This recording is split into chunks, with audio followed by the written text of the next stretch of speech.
Senhor Jesus, eu consagro a Ti agora essa transmissão, essa live. Senhor, eu peço que o Senhor tome o controle, que o Senhor fale através da boca da Tua filha, toque nos lábios dela. Eu sei que o Senhor já ministrou no coração dela e nós queremos ouvir aquilo que o Senhor tem para tratar em nós hoje, Pai. O Senhor é bem-vindo nessa transmissão, em nome de Jesus. Amém.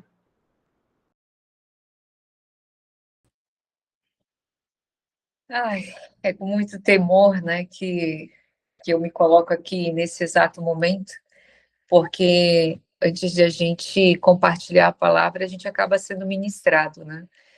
E o tema hoje de Atos 18 que Deus colocou no meu coração foi chamados a ser discípulos. E de uma forma geral, esse capítulo ele vai mostrar o movimento que Deus faz para nos alinhar. Então, a primeira coisa que eu preciso abrir os nossos olhos é sobre o ser e estar, né? Então, nós somos chamados a ser discípulos. E o ser é a identidade. Então, né, eu sei que eu preciso ser, onde eu tenho que estar e o que eu preciso fazer. E o estar é temporário. E por muitas vezes a gente pensa que o ministério que nós estamos é o que a gente é. Por muitas vezes a gente se identifica pelo ministério, pelo local onde a gente está participando, sendo usado por Cristo. Mas a gente nunca pode esquecer o que nós somos chamados para ser, que é filhos amados, escolhidos, designados, e nesta passagem aqui, discípulos. E isso é muito importante, porque, por exemplo, eu não estou mãe, eu sou mãe. Eu não estou filha, eu sou filha, mas eu hoje estou no ministério da consolidação, hoje eu estou no ministério da restauração da alma. Ou a gente tem que entender o que a gente é e onde a gente está, porque a gente consegue discernir o que a gente é no local onde Deus nos colocou para ser, que muitas vezes a gente acaba não tendo conexão, e a gente vai entender com essa palavra. Então, hoje, nessa live, a gente tem algumas palavras-chave que eu sempre gosto de destacar, né? Porque como eu sou muito visual, é como se a minha mente fosse encaixando pecinha por pecinha. Então, Atos, capítulo 18, onde vai falar da ida de Paulo a Coríntio, vai falar sobre movimento, ordem, aproximação, testemunho, quando parar, vai falar da geografia, vai falar de persuasão, de entusiasmo, de coragem, da importância de ouvir, de ser discípulo e a importância de acompanhar e de persistir durante o caminho. Vou começar aqui lendo para vocês, para nós, para que a gente possa entender alguns pontos que o Espírito Santo ministrou no meu coração. E eu espero falar com ousadia aqui para vocês, tá? Então, começando o livro, não sei se vocês querem acompanhar comigo, a gente vai começar ali assim. Depois disso, deixando Atenas, Paulo foi a Coríntio. Lá encontrou um judeu chamado Áquila, natural de Ponto, recentemente chegado da Itália, com Priscila, sua esposa, porque o imperador Cláudio havia decretado que todos os judeus deveriam sair de Roma. Paulo aproximou-se dele e como tinha o mesmo ofício, passou a morar com eles e ali trabalhava.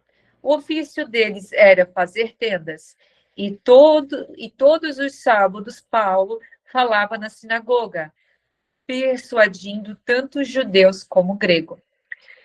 Aqui, nesse primeiro ponto, né, no capítulo 18, do versículo 1 ao 4, Deus ele fala que ele é um Deus de movimento. Ele é um Deus de movimento e nesse movimento ele nos leva a lugares e ele prepara pessoas para caminhar com a gente. Aqui Deus já começa a dar um spoiler de que ele realmente une propósitos, porque ele leva Paulo a Coríntio e prepara que Áquila e Priscila também tivesse que sair. Então, às vezes, você talvez está passando por alguma situação que você vai dizer assim, puxaram o meu tapete, fizeram eu sair de ministério, ou eu perdi o trabalho, ou eu tive que mudar a minha geografia, mas às vezes a gente não entende o mover de Deus para que a salvação ou para que o amor dele chegue no lugar onde tem que chegar. E aqui, Deus está mostrando, né, que era o mesmo ofício, era um lugar para morar. Então, olha só, Paulo precisava ir para Corinto, ele ia precisar de um lugar para trabalhar, porque ele ia precisar de renda, ele ia precisar de um lugar próximo à sinagoga e ele ia precisar de um lugar para que ele pudesse trabalhar. E Deus preparou as pessoas, o lugar onde morar, o que fazer e ainda o melhor, próximo do local onde Paulo teria que ministrar a palavra. Então, entenda que o lugar onde você está, a geografia onde você está, é um plano perfeito do Senhor. E a gente tem que entender, porque Paulo, ele foi para aquele lugar e Deus preparou todas as condições para que ele pudesse, todo sábado, propagar a palavra do Senhor. Todo sábado, persuadir pessoas a adorarem ao Senhor. Né? E ele ainda tinha dois públicos, judeus e gregos. Eu quero que vocês anotem isso, porque depois nós vamos entender um pouquinho do desafio que era naquela época pregar a palavra para os judeus. Né? Por isso que tanto se fala que Cristo veio também para nós, gentis, porque nós somos os gentis. Então, aqui o Senhor, ele traz justamente isso. Será que a gente está no lugar certo, no momento certo? E será que a gente está persuadindo pessoas a adorarem a Deus? Será que o nosso ofício, será que aquilo que a gente está fazendo é aquilo que Deus realmente quer? Eu já deixo aqui essa pergunta, porque, entendam, Deus vai mudar nossa geografia, Ele vai mudar o lugar onde a gente está, para que a boa, perfeita obra dele se cumpra nas nossas vidas. Então, continuando aqui, quando Silas e Timóteo chegaram à Macedônia, Paulo se entregou totalmente à palavra, testemunhando aos judeus que Jesus é o Cristo. Como eles se opuseram e blasfemaram, Paulo sacudiu as suas roupas e lhe disseram, eu quero ler de novo essa parte. Quando Silas e Timóteo chegaram à Macedônia, Paulo se entregou totalmente à palavra, testemunhando aos judeus que Jesus é o Cristo. Daí eu fiquei pensando, poxa, mas Paulo está em Coríntio, o que tem a ver com a Macedônia? Aí Deus colocou muito forte no meu coração. Quando cada um está fazendo aquilo que é para ser feito no plano de Deus, outras pessoas conseguem romper, porque Paulo só conseguiu deixar de trabalhar nesse ponto e se dedicar totalmente à palavra a partir do momento que Silas e Timóteo chegaram à Macedônia. Então, ou seja, para que a obra do Senhor avance, para que, por exemplo, hoje dando o exemplo para que a nossa igreja cresça, esse grupo aqui, essas pessoas, eu digo nós, precisamos estar onde Cristo nos chamou para estar, para que realmente a obra, para que realmente a palavra do Senhor se cumpra. Então, meu bem, entenda que se você está aqui, Deus precisa que você rompa, Deus precisa que você se posicione como um corpo de Cristo e entenda que não são as vozes contrárias de Satanás que estão te dizendo, ei, não é para te fazer isso. Ele está te dizendo hoje, eu preciso que a minha igreja se posicione. Lembre, somos chamados a ser discípulos. Discípulos propagam a palavra do Senhor. Então, tem muitas pessoas que não conseguem romper porque não estão fazendo aquilo que precisa ser feito. E isso é muito, muito forte da palavra, daquilo que Deus trouxe para mim hoje. Porque, continuando aqui, Paulo se entregou totalmente à palavra. Quando Silas e Timóteo chegaram na Macedônia, quando eles chegaram quando eles não resistiram mais ao processo, quando eles disseram, eis-me aqui, de uma forma plena e verdadeira. Então, seguindo, como eles se opuseram, aqui, né, então, Paulo se entregou totalmente à palavra, testemunhando aos judeus que Jesus é o Cristo. Depois eu vou contar um pouquinho para vocês sobre as características dos judeus e o porquê que eles não aceitam Jesus. Né? Mas aqui, Paulo não só falou da palavra, ele testemunhou. E quem testemunha é quem vive o sobrenatural. Então, você está sendo chamado a orar mais, a ler mais, a romper. Chega de estar somente lá no culto, ouvindo o culto. Não, Deus quer mais. Deus quer falar contigo. Deus quer ter relacionamento contigo. Ele quer que você viva o sobrenatural para que você realmente, não somente com palavras, mas com fatos, com dados, sabe? Você consiga atrair mais pessoas a crerem que Jesus Cristo é o Messias, é o Salvador. E, continuando aqui, como eles se opuseram, então, vão ter pessoas, vão ter lugares onde você está, que você está falando de Jesus, mas que vão ter pessoas que não vão acreditar naquilo que você está falando, vão achar que é sensacionalismo, vão achar que é loucura, né? Porque a gente tem uma dose um pouco de loucura, né? Quando a gente é apaixonado por Cristo e quando a gente começa a viver o sobrenatural. E aqui Paulo, ele diz que o sangue de vocês caiam sobre a cabeça de vocês. Eu estou limpo dele e a partir de agora vou para os gentios. O que Paulo entendeu? Paulo entendeu que a parte dele ele fez. Ele falou quem era Cristo, ele entendeu que naquele momento a salvação daquelas pessoas era a decisão daquelas pessoas aceitarem Jesus ou não. Então, tem momentos que Deus não quer que a gente force a presença dele, a aceitação dele. Ele quer que a gente testemunhe, mas quem vai convencer é o Espírito Santo. E neste povo ali, ele não conseguiu convencer. Então, Paulo diz que caem sobre a cabeça de vocês. Então, não adianta a gente ficar perdendo tempo, às vezes, com palavras, com gogó. Se a gente não tem testemunho e se a pessoa não quer aceitar, a gente tem que entregar e entender que aquele sangue não vai vir sobre nós e a gente tem que avançar. Por isso que nós falamos de movimento. Se a gente for pensar aqui, é um movimento, né? Vamos dizer assim, Paulo foi para Coríntio, a Acla e Priscila saíram, foram para um outro lugar. Olha a loucura de Deus. Ele fecha uma porta, ele abre outra, ele puxa uma conexão. Se a gente for abrir aqui as câmeras, a gente vai dizer assim, de onde cada uma pessoa veio da geografia para chegar e estar hoje aqui, né, na luz da vida.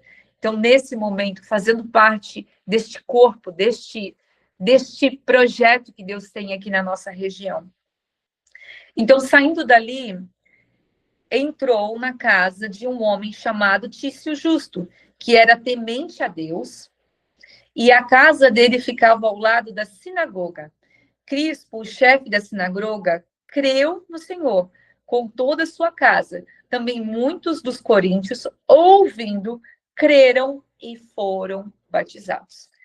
Então, quando a gente entende que a gente faz parte e que a gente começa a ver o que Deus está fazendo na nossa vida, Deus nos coloca no lugar certo. Então, mais uma vez aqui, Deus mandou Paulo para um lugar onde tinha um líder que iria crer nele, tinha uma sinagoga e ele estava fazendo o quê? Se dedicando totalmente à palavra.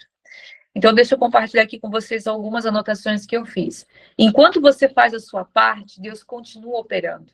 Às vezes, precisamos ser Silas e Timóteo. Precisamos que Silas e Timóteo cheguem à Macedônia para que a obra do Senhor se cumpra. Porque depois disso, Paulo pode se entregar totalmente à palavra. Enquanto você não se entrega à palavra, os planos de Deus não avançam. Então, eu preciso trazer para vocês aqui agora quem era Jesus para os judeus. Porque Paulo está indo para um lugar onde o chefe da sinagoga vai acreditar no Jesus. Mas o povo que está ali não vai acreditar. Porque eu não sei se vocês já pesquisaram isso, né? Mas para os judeus, Jesus não é o Messias. Eles reconhecem Jesus como uma figura histórica. Eles não conseguem aceitar que o Verbo se fez carne. Eles idealizam até hoje um líder humano, descendente da linhagem de Davi, que vai trazer a paz mundial, que vai reconstruir o templo e que vai unir todos os judeus. Para eles, o Messias, ele vai ser alguém que vai ser ungido a rei e que vai governar e vai trazer um tempo de paz. Só que a gente entende que Jesus fez tudo isso, né? Mas não falou sobre este reino, eles não conseguem romper. Então, olha a importância da gente romper as nossas crenças. E era este povo exatamente que Paulo iria encontrar neste local. Então, olha o que a palavra diz. Crispo, o chefe da sinagoga, creu no Senhor. Ele creu. Com toda a sua casa, também muitos de coríntios, ouvindo, creram e foram batizados. Ouvindo, creram e foram batizados. Então, Paulo sabe que a gente precisa romper. Paulo sabia o que a gente precisava falar. Então, a gente entende assim, é como se fosse uma hierarquia espiritual. Quando o chefe creu, a sua casa creu, né, os seus criados creram, e eles ouvindo, eles creram e foram batizados. Então, olha a importância da cobertura espiritual. Então, a gente tem que confiar na nossa liderança. Então, aqui a gente está falando, a gente tem que confiar na liderança que a gente está sob guarda, a gente tem que confiar nos nossos pastores, e conforme a gente acredita, quanto mais a gente ouve a palavra do Senhor, quanto mais a verdade é realmente cumprida, não só em palavras, mas em comportamentos, em um caráter de Cristo, mais a gente crê e mais a gente rompe, e mais avançando na obra do Senhor, a gente vai conseguir avançar. Então, continuando aqui, essa é uma das partes mais lindas que eu vejo, assim, que certa noite Paulo teve uma visão em que o Senhor lhe disse: não tenha medo, pelo contrário, fale, não fique calado, porque eu estou com você e ninguém ousará lhe fazer mal, pois tenho muito povo nessa cidade. Então, estamos num lugar que vamos dar frutos? Estamos num lugar que a gente vai dar frutos de salvação ou de condenação?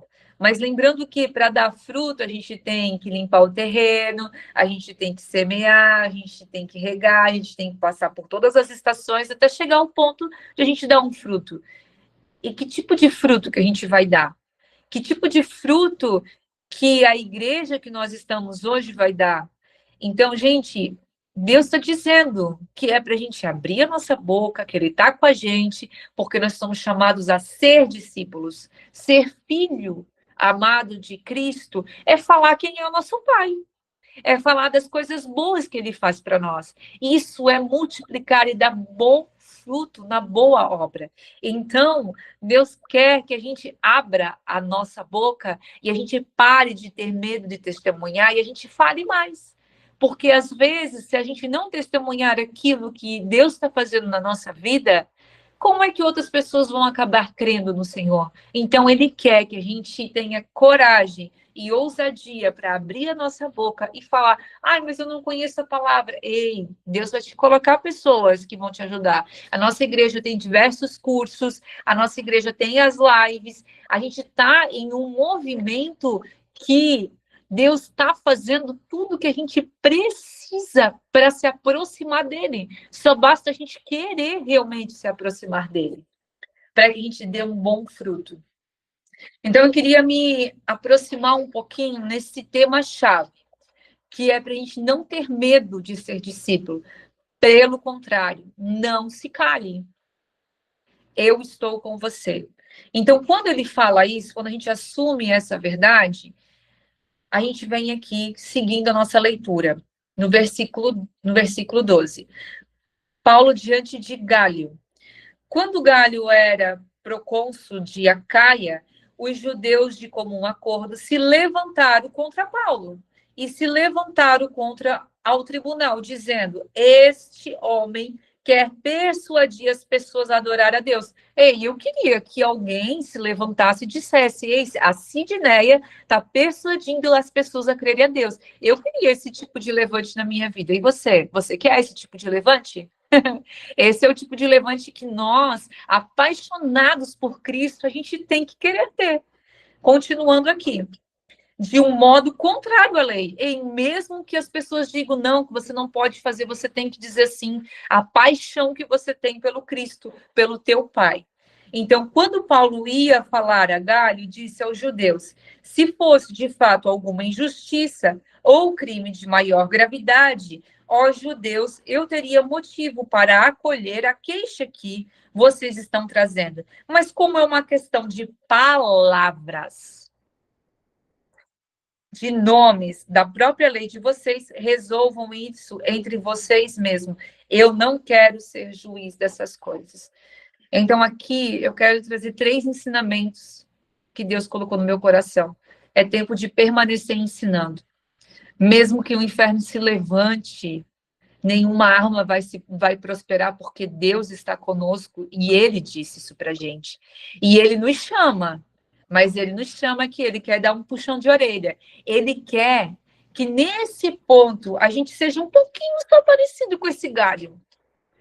E que a gente abandone os olhos de juiz. Porque quando Deus falou aqui, resolvam entre vocês mesmos, parem de fofocar, parem de julgar, entendam que a gente tem que seguir a lei do Senhor e que não cabe a nós julgar. Porque o inferno só se levanta porque tem alguém, né? Porque o diabo só precisa de um corpo que quer se colocar nessa posição de juiz. E aqui Deus está nos falando para que a gente se arrependa de ser, por muitas vezes, esse juiz. Então, aqui a palavra, ela não é tanto. Sabe aquele ditado do pai que bate e assopra?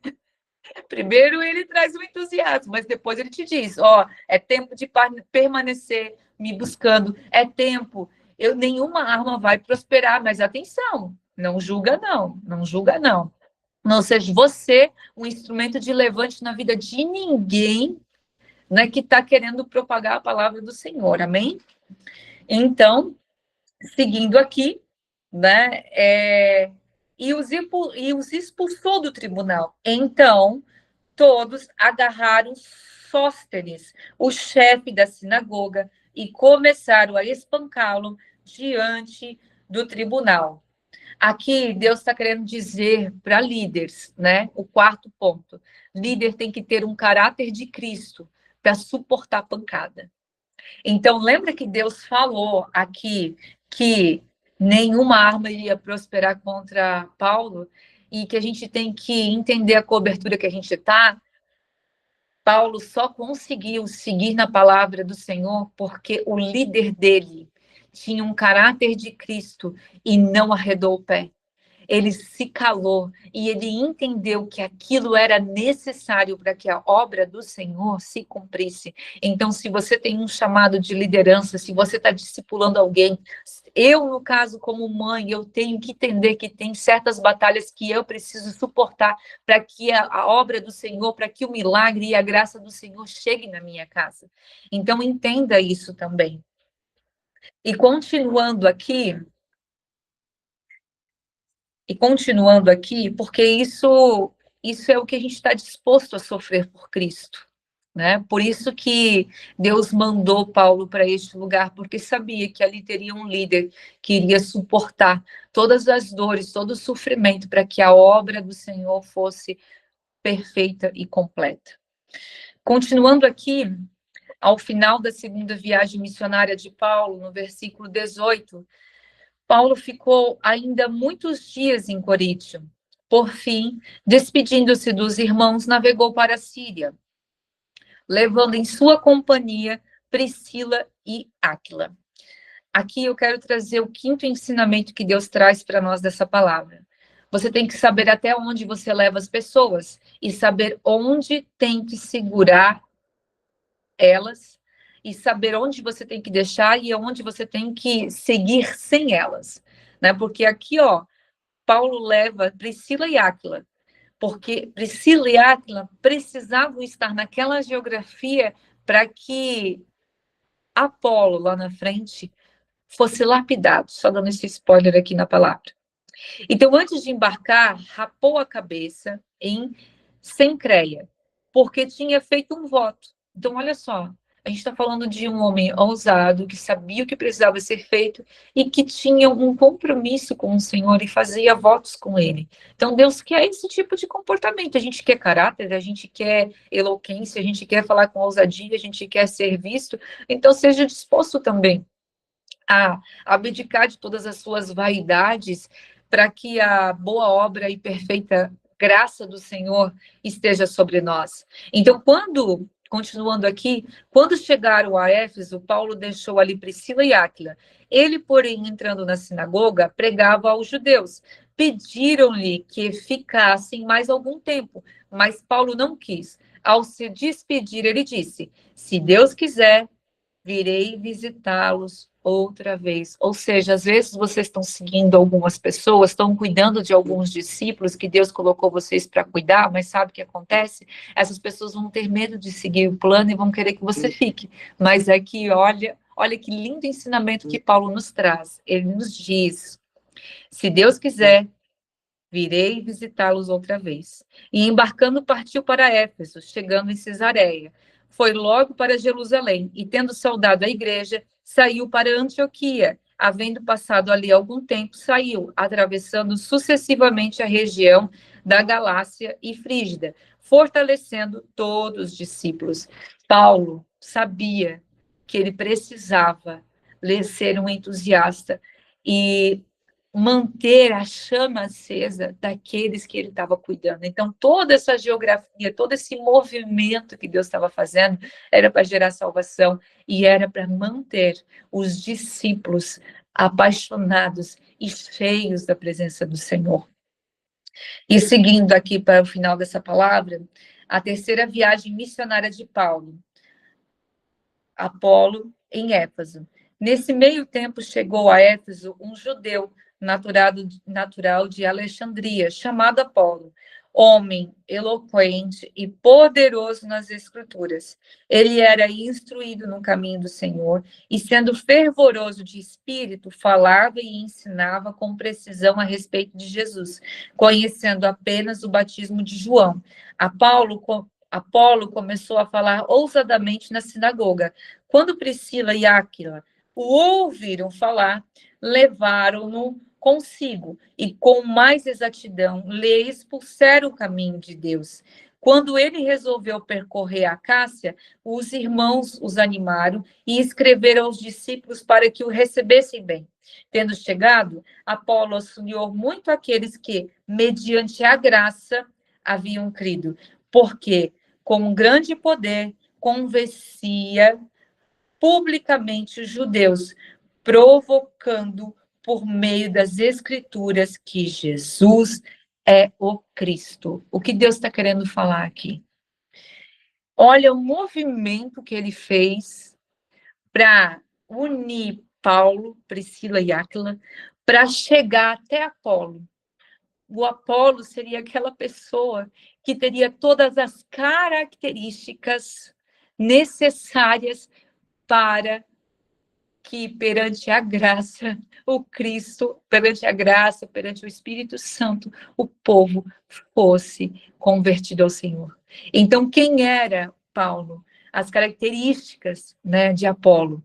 Ele era eloquente, ele era poderoso nas Escrituras, fervoroso em espírito, falava e ensinava, e ele conhecia, mas só que ele não conhecia 100% Jesus. Ele precisava de alguém para lapidar. Então, ei, quando você vê essa pessoa apaixonada por Cristo, traz ela para perto para ti, ajuda, faz esse posicionamento. E naquele exato momento, Áquila e Priscila entenderam que eles tinham que estar naquele lugar. Então, a gente segue aqui para para o final da nossa palavra, que a vontade de Deus, ela é boa, perfeita e agradável. Não é que nós somos chamados para nos fortalecer na fé e fazer discípulos. E que somente mediante a graça, é que o Espírito Santo comove e há salvação. Então, lembra lá daquele povo que Paulo, né, disse que o sangue de vocês caiam sobre a cabeça? Deus já estava preparando alguém, mas ele precisava primeiro preparar as pessoas que iriam cuidar. Então, entenda que o lugar que você está é onde você tem que estar. Então, o que Deus quer dizer para nós hoje é: você é chamado a ser discípulo, não estar como discípulo, não ter medo.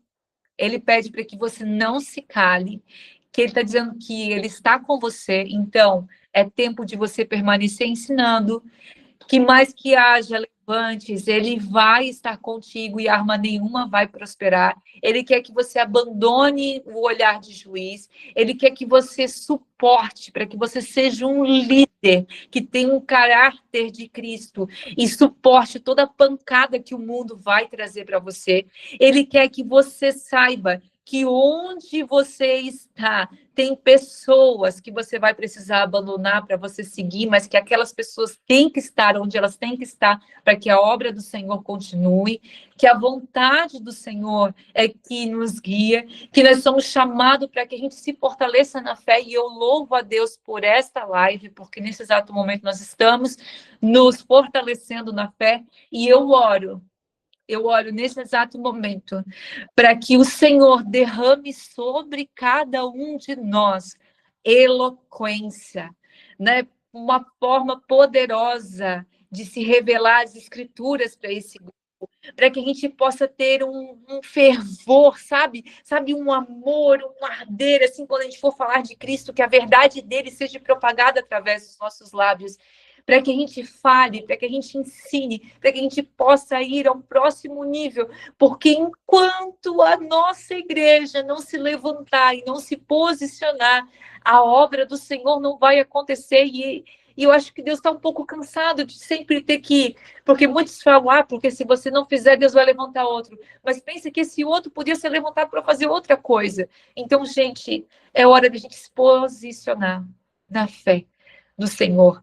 Não é tempo mais de recuar. Deus nos chama para ser discípulos.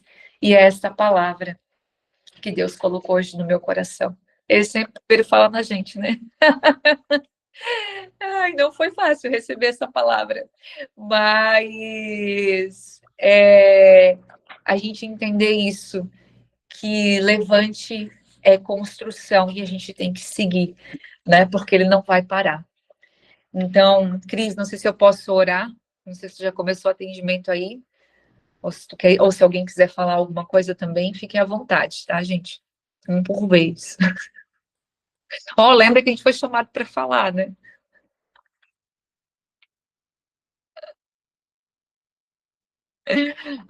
Então tá bom. Gente, então eu vou orar aqui por nós para a gente encerrar esta live. Paizinho amado, querido, eu te louvo, Senhor, porque eu sei que o Senhor moveu muitas pessoas que estão aqui nessa live e que ainda vão ver esta live, Senhor, para que a tua boa, perfeita obra aconteça aqui em Santa Catarina, no Brasil, na nossa cidade de Navegantes, Senhor, na região do litoral norte, ó Pai.